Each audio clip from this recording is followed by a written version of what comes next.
My teenage daughter and I often have a clash of, how shall we say, opinions. Obviously, I'm always right, Natch, but annoyingly, she's grown up to be a rather strong-willed young lady with pretty hefty views of her own. God knows where she got that from. Such conversations usually end in a huffy, "Oh, you just don't understand me." Her, not me. And this got me thinking. Despite having been a 14-year-old girl once myself, can I truthfully identify with what's happening in my daughter's world right now? Does it even matter if I can't? Hello and welcome to the Everyday Storyteller, a daily show for women with something to say, including teenage girls. I work on a lot of brand stories for small and independent brands. You would be surprised how many business owners realise, when prodded a little by me, that their ideal customer is actually themselves.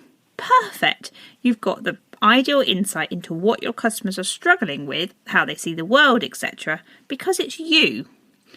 Word of warning, do test your views once in a while. They may be similar, but assumption is never a good thing. But what happens when you're selling to an audience unlike yourself? Let's go back to my teenager for a mo. It's safe to say, although I can empathise with her problems, I can't truly identify with them. The competitive world of streaks on Snapchat, the pressure to get hold of the latest Charlotte Tilbury dupe makeup, the obsession with fake eyelashes. It feels on the surface like a whole other world, and one that I'm not entirely comfortable with. So what do? Do I dismiss my daughter's seemingly materialistic challenges in life simply because I've never experienced them?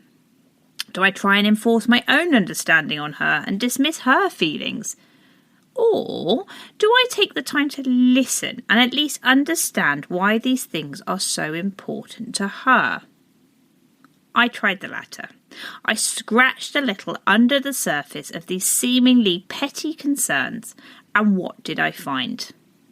A desire to fit in with her friends, pressure to look like the people she admires on social media, a disconnect between who she feels she is and who she thinks others expect her to be.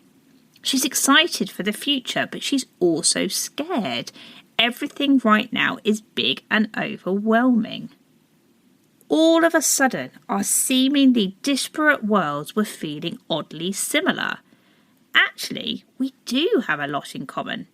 I could identify with her feelings because although teenage life for me was very different, emotionally we've shared a lot of similar experiences.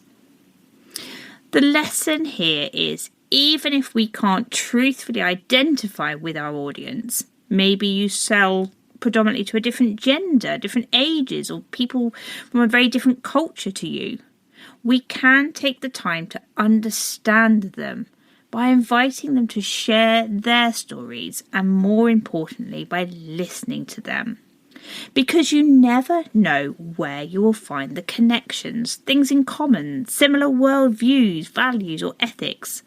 And once you do, these are the areas that you can use to build stronger, more trusted relationships based on shared fears, hopes and dreams. Even if on the surface we're also very different, peel back the layers and you'll be surprised just how alike we all are. Something to think about for today. Thanks for listening.